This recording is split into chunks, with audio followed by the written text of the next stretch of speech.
Vamos lá para Lucas 15, abra sua Bíblia e conforme encontrar o texto, coloque-se em pé, por favor. E depois de lermos o texto, ainda em pé, nós vamos orar. Lucas capítulo 15, eu vou ler apenas o verso de número 32. Lucas 15, 32. Mas era justo alegrarmos-nos e folgarmos, porque este teu irmão estava morto e reviveu, e tinha se perdido e achou-se. O título desta noite é A Filosofia de Deus, e nós vamos procurar entender o que isso significa. Nosso Deus, nós temos tua palavra aberta diante de nós e confiamos naquilo que ela nos ensina. Que o teu Espírito Santo nos conduziria dentro da tua verdade. E nessa dependência, nós oramos a Ti em nome do Senhor Jesus, o nosso Salvador. Amém. Podem se assentar, irmãos. Vocês conhecem bem essa parábola, já sabem o que ela ensina, conhecem bem a história do filho pródigo, e o que eu quero extrair dessa parábola hoje, eu vou citar a questão do filho pródigo, vou passar por essa parte também, mas eu quero extrair dela o comportamento do filho mais velho, do irmão do filho pródigo. Eu disse aos irmãos nesta manhã que as duas mensagens de hoje seriam sobre questões internas. E pela manhã eu falei a vocês sobre a razão porque vencemos e a razão porque somos derrotados. E disse a vocês que a razão está dentro de nós, dentro da nossa família, dentro da nossa igreja. E é preciso então olhar para nós mesmos. Ao invés de culparmos Satanás, ao invés de culparmos o mundo, é preciso que nós assumamos a responsabilidade sobre as nossas atitudes, sobre aquilo que plantamos. Então, a nossa vitória é consequência, sim, do nosso trabalho dependente de Deus. Mas não é só confiar em Deus, não. O confiar em Deus, ele manifesta-se quando agimos, porque é só quando agimos que nós somos capazes de depender deles. Pessoas de braços cruzados não dependem de Deus, pelo contrário. Pessoas que trabalham dependem de Deus. Pessoas que se dispõem a fazer, aprendem como são dependentes de Deus. Uma falsa noção de que basta apenas cruzar os braços e Deus fará tudo. Essa não é a filosofia de Deus. A filosofia de Deus é nos colocar numa posição de dependência dEle. E para que isso aconteça, é preciso que nos movimentemos, que realmente hajamos. E Deus faz isso, eu quero continuar falando de coisas internas, coisas nossas da igreja, dentro desse assunto. Mas eu preciso primeiro mostrar para vocês por que esse texto está aqui. Porque esse texto se encontra nesse lugar aqui do Evangelho de Lucas. E a primeira questão que eu preciso dizer é que essa parábola que Jesus fala aos fariseus e publicanos é a sua resposta à acusação deles. Por que Jesus deu a parábola do filho pródigo? Porque ele estava sendo acusado pelos fariseus e publicanos da seguinte forma: e chegavam-se a ele todos os publicanos e pecadores para o ouvir, e os fariseus e os escribas murmuravam dizendo: este recebe pecadores e come com eles. Isso era verdade? Sim, Jesus estava aberto a receber as pessoas, mas essa acusação merecia uma resposta, e a resposta está na parábola do filho pródigo.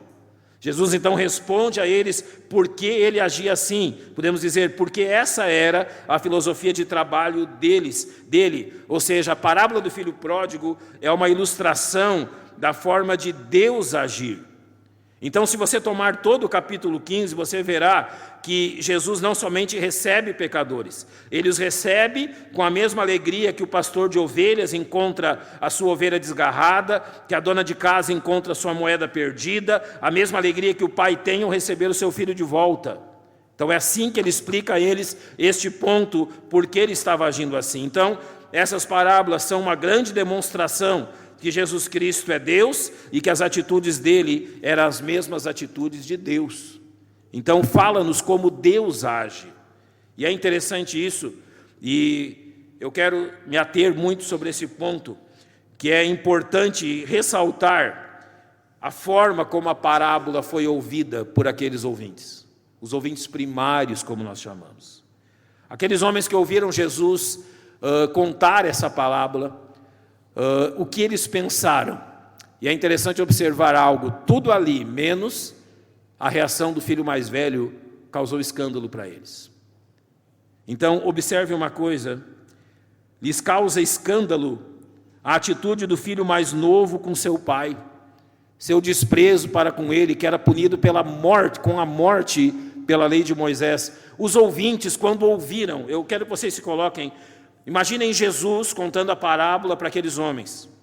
Eles estão reunidos, eles estão acusando Jesus de se reunir com pecadores, e Jesus, através dessa parábola, vai dizer a eles por que ele estava agindo assim. A razão é porque Deus age assim.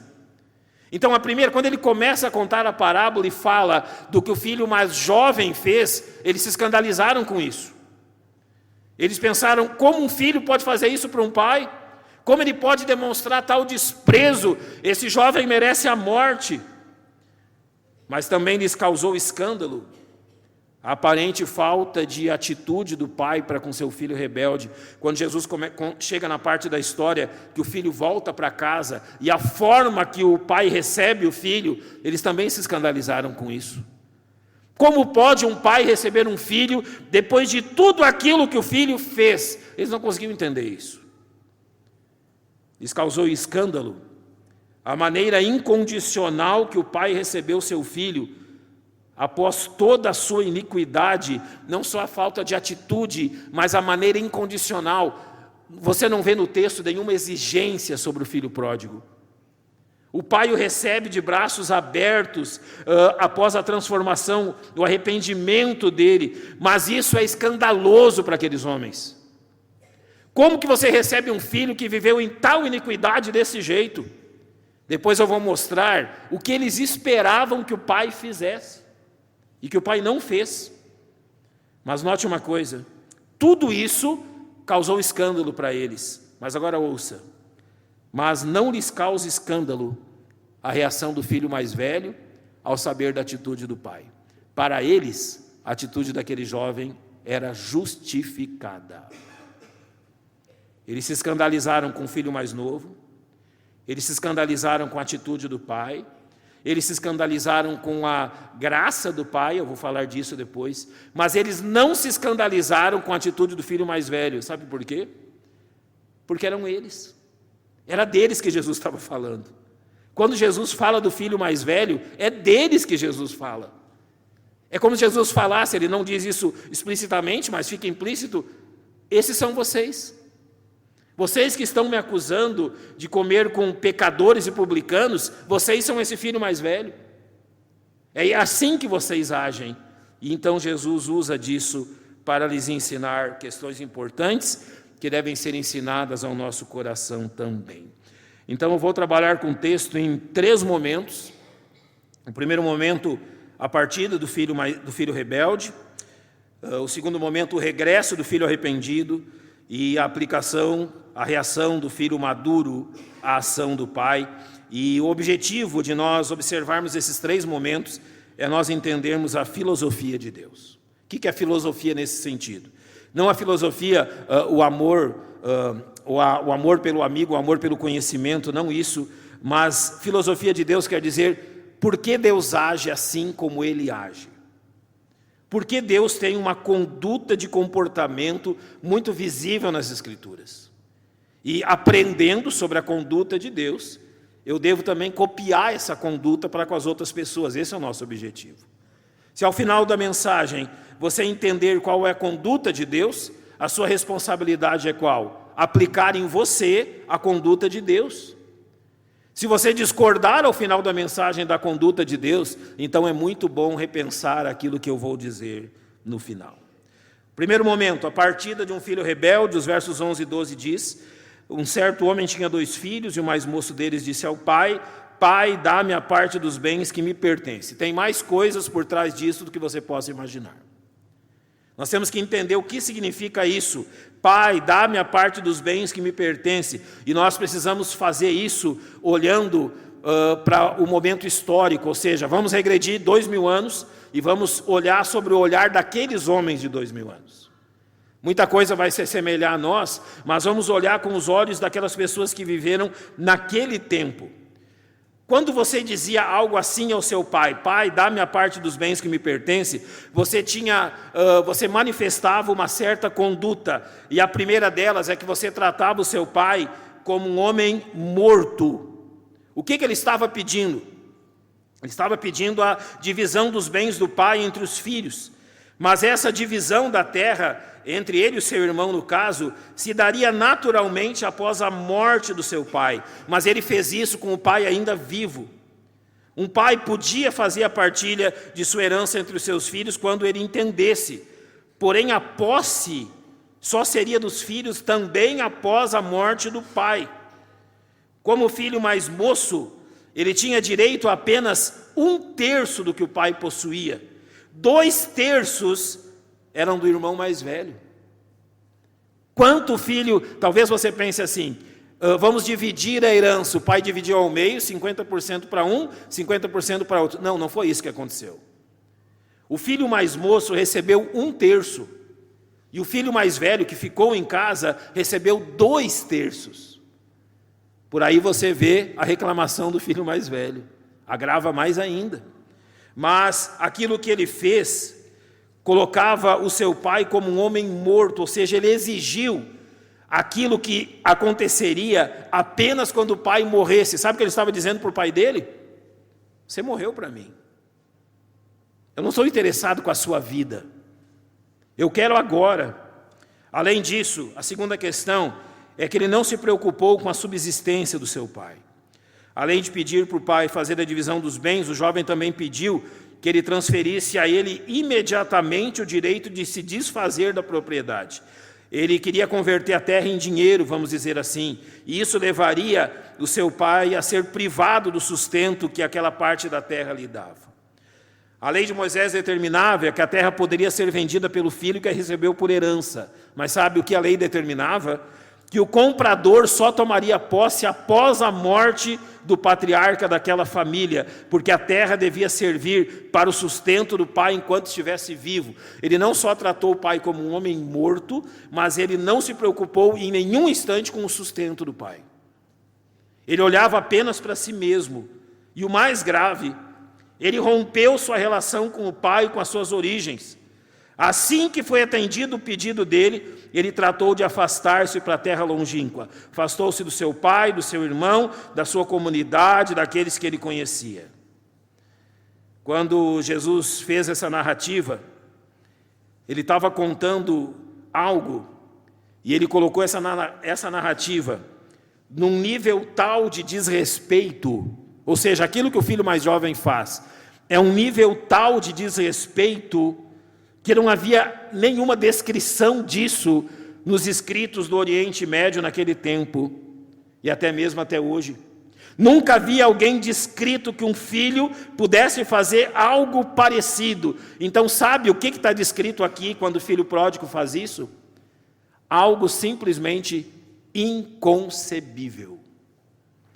Quando eles ouviram isso, eles pensaram, olha, ninguém jamais faria isso. Eles se chocaram com isso, eles se escandalizaram com isso, mas nós temos que ir além da atitude do filho, porque eles vão se escandalizar com muito mais coisa. Nós temos que agora olhar para a atitude do pai. Quando ele começa a falar sobre o pai, os primeiros ouvintes dessa parábola, eles com certeza esperavam uma reação do pai, e o que eles esperavam é uma explosão de ira, de castigo contra aquele menino ingrato e desrespeitoso. Mas você nota no texto o que nós vemos? O pai respeita a atitude de seu filho, ele não tem uma atitude possessiva nem autoritária sobre o filho, ele silencia, você não lê que o pai murmurou, e ele esconde a sua decepção. Sabe o que nós aprendemos com isso? Há duas coisas aqui que eu preciso ressaltar. Olhando primeiro para o filho e aplicando isso aos filhos de Deus, ainda nos causa escândalo a forma com que muitos filhos tratam o seu Pai Celestial. Eles se escandalizaram com a história do filho pródigo, mas nós nos escandalizamos com muitos que agem como o filho pródigo? Em algum momento, e eu falo agora aplicando a nós, em algum momento Deus deu motivos para os seus filhos se escandalizarem nele ou para desonrá-lo. Você já percebeu que, por vezes, até mesmo os descrentes se escandalizam pela forma como filhos de Deus agem para com seu pai? O real problema desse jovem, era a forma com que ele se relacionava com seu pai. Ele sempre valorizou o que o pai possuía e não o seu relacionamento com o pai. Essa é a característica do filho. O filho pródigo, ele sempre valorizou o que o pai podia lhe dar, mas sempre rejeitou o relacionamento com ele. Isso precisa chamar-nos a atenção. Se você está aqui só pelas bênçãos de Deus, você é como ele. Você não é diferente dele. Um pastor de 96 anos, meu amigo que já está no céu, certa vez ele voltou-se para mim, ele tinha 92 ou 93 anos naquela oportunidade. E ele disse assim: Fabiano, eu estou aprendendo a amar a Deus por quem Ele é, e não só pelo que Ele faz comigo. Aquele homem andava com Cristo há 72 anos, ele conheceu Cristo com 20 anos de idade. Trabalhou 6 décadas no Brasil. Morreu no Brasil, muito interessante a história dele. A viagem de volta para os Estados Unidos estava marcada para o outro dia, e um dia antes da viagem, Deus o chamou para o céu. Ele está sepultado na cidade onde eu nasci. Depois de mais de 6 décadas com Cristo, ele me diz que está aprendendo a amar Deus por quem Ele é. Afinal de contas, você vem aqui por aquilo que Deus faz ou por aquilo que Deus é? Você o ama simplesmente pelas suas bênçãos ou o ama por quem Ele realmente é? Uma outra questão que eu preciso lhe dizer: não se engane, Deus jamais obrigou alguém a ficar do lado dele. Você é livre para ir embora. Cada um de vocês. Você não vê em momento algum o pai obrigando o filho a ficar. Você não vê um argumento sequer. É como se o pai dissesse: sim, você é livre para ir embora. Aquele jovem deve ter revelado o seu plano aos amigos, aos moradores daquele lugar. Deve ter ouvido conselhos para não fazer aquilo, mas ele não ouviu. Assim somos nós também. Se você deseja ir embora dessa igreja, você é livre. Vá. Você vai com os nossos rogos. E nós vamos segurar você pelo calcanhar quando você estiver descendo as escadas. Mas nós não podemos impedi-lo de ir. Nem Deus vai fazer isso. Pense que pode ter havido algum pedido por mais liberdade ou por mudar a forma que pensava, mas o pai não fez negociação com o filho pródigo. E Deus não vai fazer negociação com você. Nosso Deus não negocia com ninguém. Então não se engane. Nenhum homem negocia com Deus. O filho pródigo não negociou com o pai e nem foi impedido de partir. Eu falei que falaria sobre coisas internas e estou dizendo: a responsabilidade é sua. Totalmente sua. É assim que muitos partem. Apesar dos conselhos, dos rogos, eles decidem ir. Nem Deus, nem a igreja despede seus filhos e crentes. Eles decidem partir. Então ouça isso. Eles decidem partir apesar de tudo que Deus já fez por eles. Eles vão embora ingratos, aborrecidos, depois de tudo o que Deus fez por eles. Mas não há negociação. Deus não faz assim. Eu quero passar agora ao segundo momento. O retorno do filho mais moço, porque o verso 18 diz: levantar-me-ei e irei ter com meu pai. Nós vamos olhar primeiro para aquilo que ele colheu depois de tudo isso.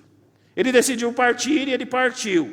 Então a Bíblia começa a falar o que ele colheu depois disso. Primeiro, ele passou pela fase prazerosa da liberdade inconsequente. A Bíblia diz que ele viveu dissolutamente, sabe? Quando eu acompanho crentes que abandonam a igreja, eu sempre acompanho esse primeiro momento. Alguns tempos depois eu lhes pergunto, e daí como está? E normalmente eles me respondem, nunca esteve melhor. E é verdade. O primeiro momento sempre é assim. Nunca estive melhor, encontrei o que atrapalhava a minha vida, a igreja. Agora, pastor, as coisas estão bem, estão boas. Nunca fui tão feliz. É verdade, eles não estão mentindo. O começo do filho pródigo também foi assim. Mas logo ele precisou encarar a realidade. Seu trabalho como servo contratado. Agora ele começa a ver como o pecado é real e seu prazer momentâneo passa rapidamente. Agora o nosso aventureiro precisa encarar a realidade. E a condição dele acaba sendo não muito acima de um escravo. Quando havia recebido serviço, quando havia fome, ele agora se torna um companheiro da fome, um pedinte por trabalho para matar a sua fome. Então agora ele começa a encontrar a realidade. Logo ele chega aonde? Ao fundo do poço, porque sabe quem o encontrou então? A morte começa a bater à porta. A fome causada provavelmente pela seca trouxe problemas difíceis para aquele jovem. Na lei de Moisés havia maldição sobre quem criava porcos, animais imundos, mas foi o único serviço que lhe sobrou. E ele chegou ao ponto de comer o alimento dos porcos e agora ele estava padecendo, quer dizer que ele estava morrendo. Está aí a descrição dos aventureiros. Você quer ir embora? Fique à vontade. Deus não vai negociar com você. Quer ir ao mundo?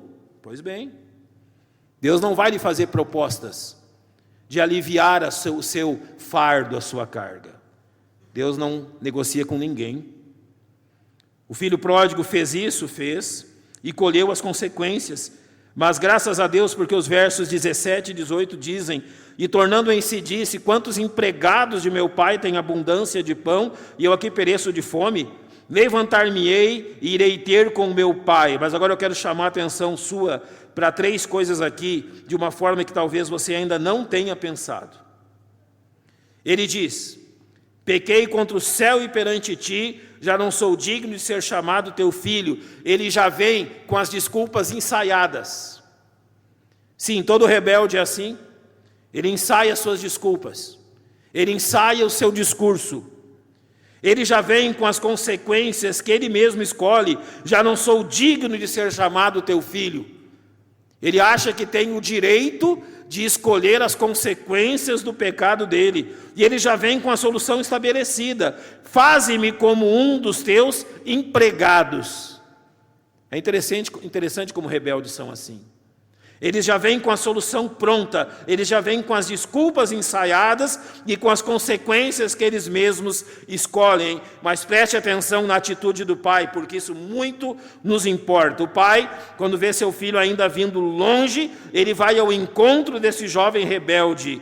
E isso surpreendeu aqueles a quem Jesus contava. A parte que eles não esperavam era essa. Eles não esperavam que Jesus dissesse que o pai ficaria observando, veria o filho de longe e sairia ao seu encontro. Não, isso era completamente inconcebível para eles. Sabe o que eles esperavam? Eu vou dizer a você e descrever o que aquelas pessoas esperavam que o pai fizesse. Primeiro, o pai deixaria o rapaz chegar até ele, cair de joelhos diante dele e pedir perdão. Imagine o pai assentado numa cadeira, em frente à casa, ele vê o menino vindo, todas as pessoas estão ao redor olhando, esperando o momento que o menino se jogaria no chão na frente do pai e clamando por perdão. Na melhor expectativa dessa história, o pai responderia secamente, eu lhe perdoo, e explicaria ao filho como as coisas seriam a partir dali. Aquilo que nós dizemos, não é? O pai daria um sabão nele, daria uma lição nele e diria, você fez isso? Pois a partir de agora será assim, assim e assim. E logo depois disso, o filho ficaria em casa um tempo, para que seu arrependimento fosse comprovado. Ele permaneceria na casa do pai até levantar sustento suficiente para viver fora da casa do pai. Sabe por quê? Porque ele não era mais digno de estar ali. Esse era o pensamento dos judeus. Mas agora vamos ver o que o texto nos diz. A primeira coisa que ele diz é: o pai levantou-se e apressa-se em direção ao seu filho.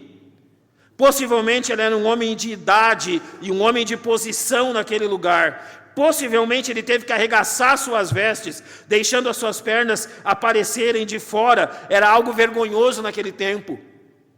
Imagina já o seu pai em certa idade, arregaçando as suas vestes, segurando as suas vestes e partindo em direção ao filho. Quando ele chega junto do menino, ele simplesmente chega e o filho já havia ensaiado tudo aquilo que ele diria ao pai, mas note o que acontece. O menino começa: pai, pequei contra o céu e perante ti, já não sou digno de ser chamado teu filho. Então entra um mas. O pai não deixa ele terminar. Mas o pai disse aos seus servos, ele não quis nem ouvir a explicação do menino. Trazei depressa a melhor roupa, vestilho, ponde um anel na mão e sandálias nos pés. Inicialmente, ele nem se dirige ao filho, mas ele passa a ordenar aos seus servos que façam tudo aquilo que deviam fazer para que o seu filho fosse recebido. Então, o pai tem uma atitude incrível. É o pai que reconcilia o filho consigo mesmo. A atitude daquele pai fala mais alto do que qualquer palavra. Ele lhes dá as melhores vestes, as mais honradas vestes, reserva para ele aquele dia especial. O anel que ele lhe dá simboliza a sua confiança, os seus sapatos demonstravam a sua posição, ele não era um escravo, ele não andava com os pés descalços. O bezerro cevado, que era reservado para uma ocasião importante, iria mostrar como aquele dia era importante. E foi assim que o pai agiu. Eu tenho duas coisas a dizer sobre isso. Primeiro, sobre aquilo que o filho fez, e depois sobre aquilo que o pai fez. Primeiro, não se deixe iludir. Quando você retorna a Deus, você não tem nada para oferecer a Ele. Jamais pense que você vai poder ludibriar Deus com as suas palavras. Você não vai ludibriar Deus com as suas propostas. Deus, Ele não aceita nada da sua parte, porque a restauração dEle, agora então isso é importante, a restauração da nossa vida vem totalmente dEle. Não foi o filho que convenceu o pai a recebê-lo. Foi o pai que o recebeu graciosamente. E sabe então o que acontece com os ouvintes agora nesse ponto? Eles começaram a pensar: olha, como um pai pode se rebaixar tanto? Como um pai pode se humilhar tanto diante de um filho rebelde? Eles não conseguiam entender isso. Como que um pai pode aceitar um filho depois de tudo que ele fez? Como o pai pode receber o filho dessa maneira, depois de toda a vergonha, toda a rebeldia e tudo aquilo que ele trouxe de mal para o nome do pai dele? Sabe por que eles não entendiam? Eles não entendiam porque eles não entendem a filosofia de Deus. O que falta ao homem é a graça de Deus. Deus recebe os seus filhos pela graça e não por seus méritos. Jamais espere que alguém mereça entrar nesta igreja. Eu e todos vocês que estamos aqui não merecemos. Se você está aqui, não é por quem você é apesar da pessoa que você é. Apesar do tipo que você é, o Pai te recebe na casa dele. Nunca entre por aquela porta imaginando que você merece estar aqui. Nunca entre por aquela porta para negociar com Deus. Nunca entre por aquela porta cheio de argumentos. Você não tem argumentos. Apesar de quem você é e apesar de quem eu sou, Ele nos dá o privilégio de nos encontrarmos com Ele. Jamais entre por aquela porta com orgulho, achando que você é melhor do que alguém, achando que você é superior a outros crentes, achando que você é superior a algum irmão desta igreja, você não passa de absolutamente nada. E você só vai para o céu pela graça de Deus e apesar de quem você é. Isso vale para mim e vale para todos nós. Apesar de quem nós somos, nós vamos ver Deus no céu. Isso é graça. E aqueles judeus não entendiam o que é isso. Na cabeça deles não entrava como um pai podia fazer aquilo. Então Jesus chega na parte que ele quer aplicar aquilo que os judeus pensavam. Agora nós vamos olhar para o comportamento do filho mais velho. Olha o que diz os versos 25 a 28. E o seu filho mais velho estava no campo, e quando veio e chegou perto de casa, ouviu a música e as danças, e chamando uns dos servos, perguntou-lhe o que era aquilo, e ele lhe disse: veio teu irmão, e teu pai matou o bezerro cevado, porque o recebeu são e salvo. Olha agora a reação dele: mas ele se indignou e não queria entrar. Diante de tamanha graça do seu pai, o que ele realmente, a forma que ele reage a isso. E é preciso olhar com atenção para a reação desse filho mais velho. Ele chega do trabalho no campo, ele está trabalhando, ele está produzindo, e quando ele chega, já está acontecendo os preparativos para a festa. Ele começa a perguntar aos seus servos o que está acontecendo, e quando ele descobre então o que está acontecendo, ele já começa a demonstrar a sua fúria, porque o pai estava celebrando e recebendo de braços abertos aquele menino pecador. Era costume naquele tempo que o filho mais velho circulasse entre os convidados, como anfitrião da festa, como representante do pai, certificando que tudo estava bem, mas para demonstrar o seu desagrado e para que todo mundo soubesse que ele não concordava com aquilo, ele nem entra na festa. Ele diz assim: olha, eu quero que todo mundo saiba que eu não concordo com aquilo que o meu pai está fazendo, e que é uma vergonha para isso. E olha, o texto não diz, mas você pode saber que ele conseguiu muita gente para achar do mesmo jeito que ele.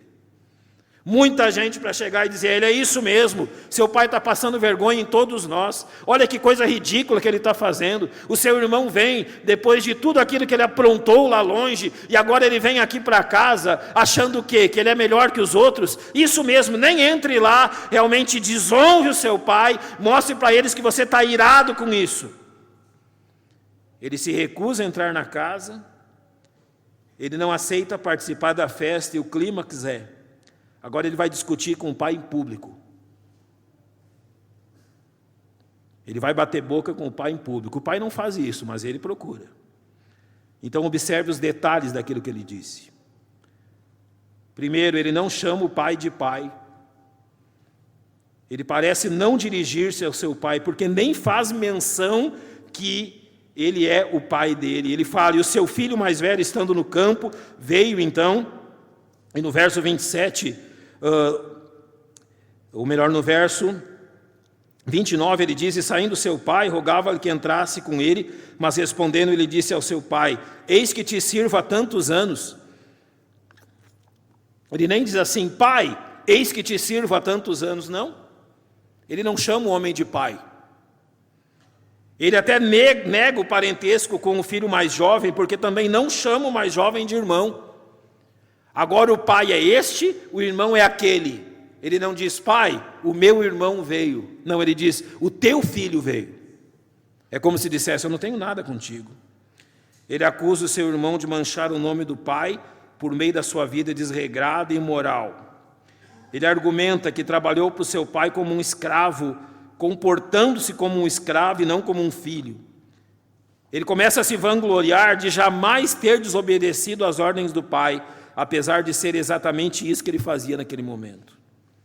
Ele acusa o pai de favoritismo, por este ter honrado o filho rebelde com o bezerro cevado, enquanto ele não havia ganhado jamais um cabrito sequer. Imagina um bezerro cevado. Ele tem muitas coisas para reclamar do pai, mas há 3 pontos aqui que são interessantes de serem observados. Primeiro, tudo que este filho diz se baseia na lei, no mérito e na recompensa, ao invés de ser baseado no amor e na graça. Sabe qual é o problema dele? Ele sempre considera que ele merece mais que os outros.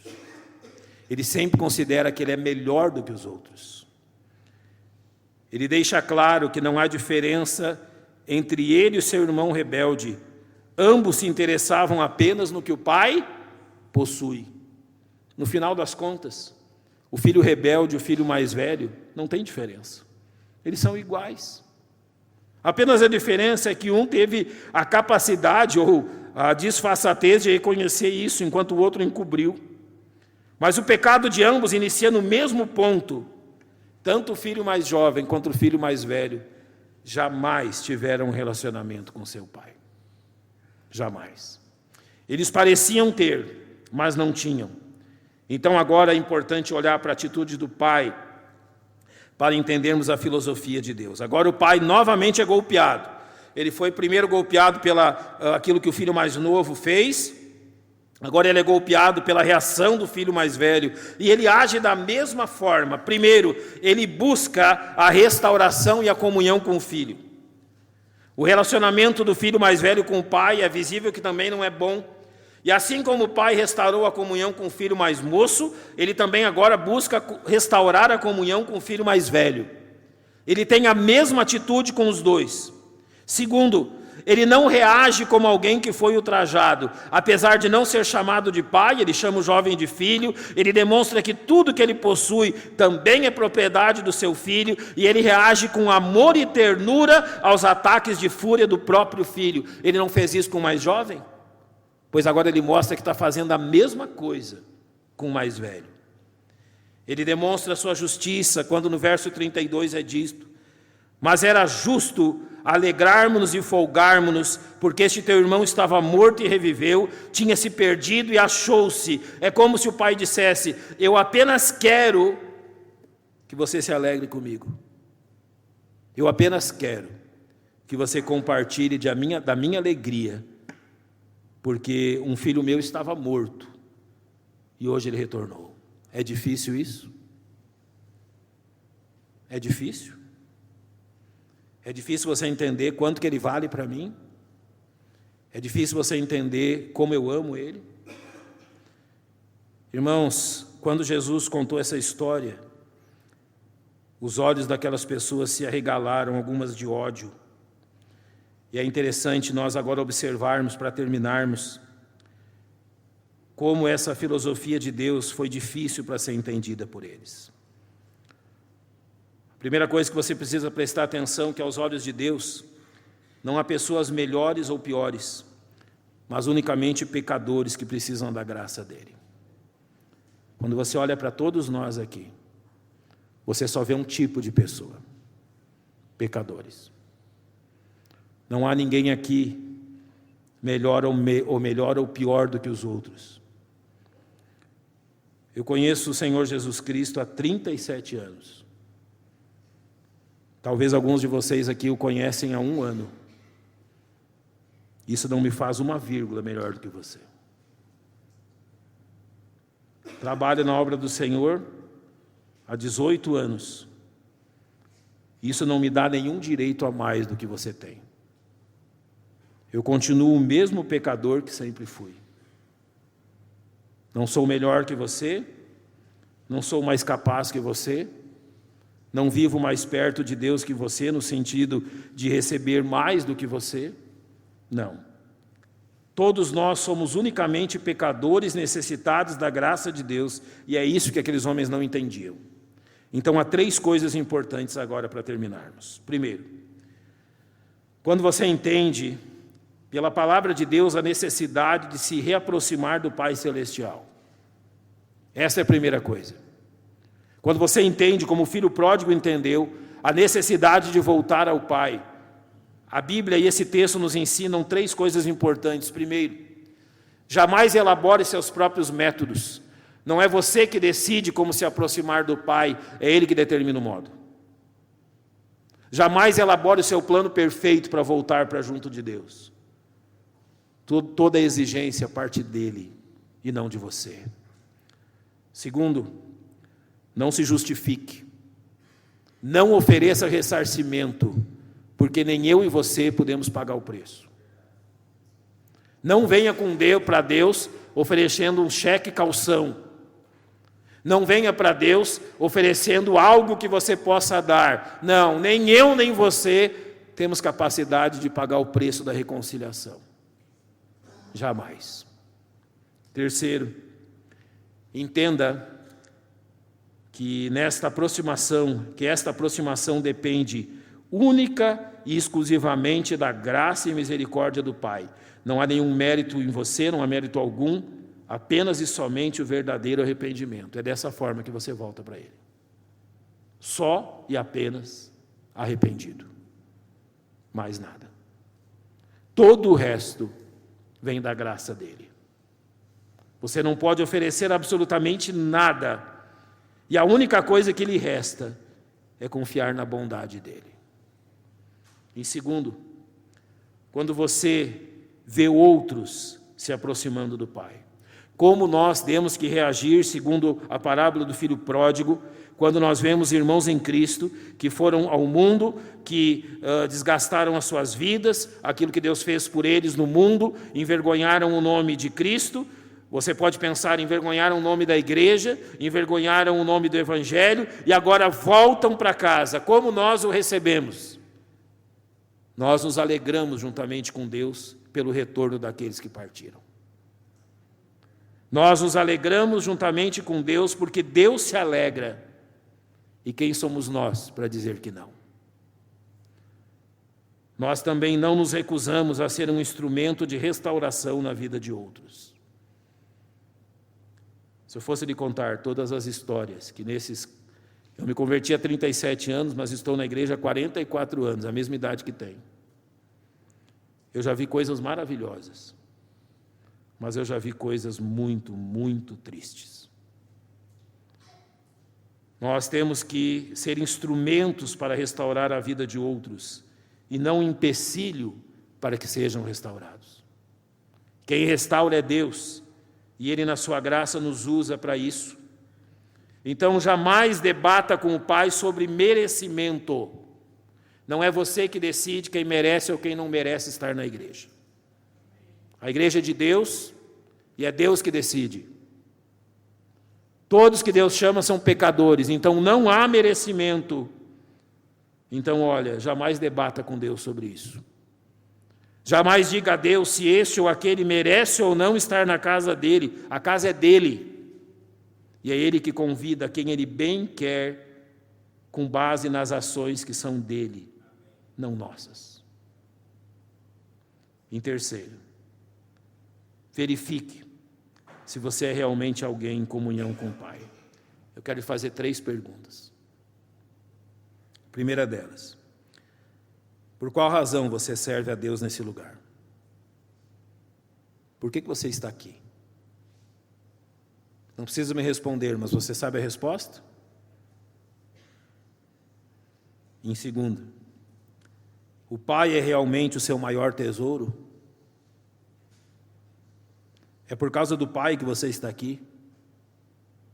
Ou é porque essa igreja é bonita, tem ar-condicionado, está tão quente lá fora? Eu trabalhei no norte do Brasil, Deus me deu este privilégio. Você não pode imaginar quantos cultos dirigi embaixo de mangueiras, moitas de taquara. Quantas vezes fui interrompido na mensagem por vacas mugindo, certa vez por um porco que fugiu do chiqueiro e queria morder as pessoas, outra vez por uma chuva. Nós estávamos ali de 30 e tantas pessoas e foi o número que coube embaixo de um telhadinho, enquanto o mundo despencava em água. Se você acha que para mim faz diferença pregar deste púlpito ou embaixo de um pé de manga, eu lhe digo que não. Porque não é o lugar, mas o Deus do lugar. Não é porque temos todo este privilégio, isso aqui é um privilégio, nem eu nem você merecemos. Tudo isso aqui é privilégio de Deus, que Ele nos dá. Mas não é por causa do lugar, é por causa dEle. Não é porque Ele fez tudo isso, mas por quem Ele é. Então, afinal de contas, Deus é o seu maior tesouro. E, principalmente, a visão e filosofia do Pai é a mesma que a sua? Você está disposto a tratar as pessoas que Deus tem trazido do mundo para o seu reino de luz da forma que Deus os trata? Porque é preciso que sigamos a filosofia de Deus. Deus age assim. E eu vou ser muito, muito claro com você. Eu não estou perguntando se você concorda. Porque criaturas não discutem com seu Criador. Eu não estou perguntando se você acha bom. Porque foi Deus que fez. E tudo que Deus fez não é bom, é muito bom. Eu não estou perguntando se você acha que é justo, porque justiça é uma coisa que eu e você não entendemos nada. Pecadores não sabem o que é justiça, mas Jesus Cristo sabe, e Ele foi feito a minha justiça e a sua também. O que eu lhes chamo nessa noite é adotarem na sua vida a filosofia de Deus. Amar pecadores. Receber pecadores. Lembra como eu comecei? Qual foi a questão que levantaram com Jesus? Porque Jesus recebia publicanos e pecadores. Pois aí, Jesus respondeu. Sabe por que eu recebo publicanos e pecadores? Porque Deus é assim mesmo. Pela sua graça, recebe publicanos e pecadores iguais a mim e a você. Ou não somos assim? Sim, foi assim que Ele nos chamou das trevas para a sua maravilhosa luz. Então, quando as pessoas adentrarem nesta igreja, o que elas ouçam dos seus lábios é: seja muito bem-vindo, esta é uma igreja de pecadores. Seja muito bem-vindo, esta é uma igreja de pecadores que foram resgatados pelo sangue de Jesus. Seja muito bem-vindo, esta é uma igreja de pecadores que foram resgatados pelo sangue de Jesus e que estão aqui para ter comunhão com o Pai. Pense nisso.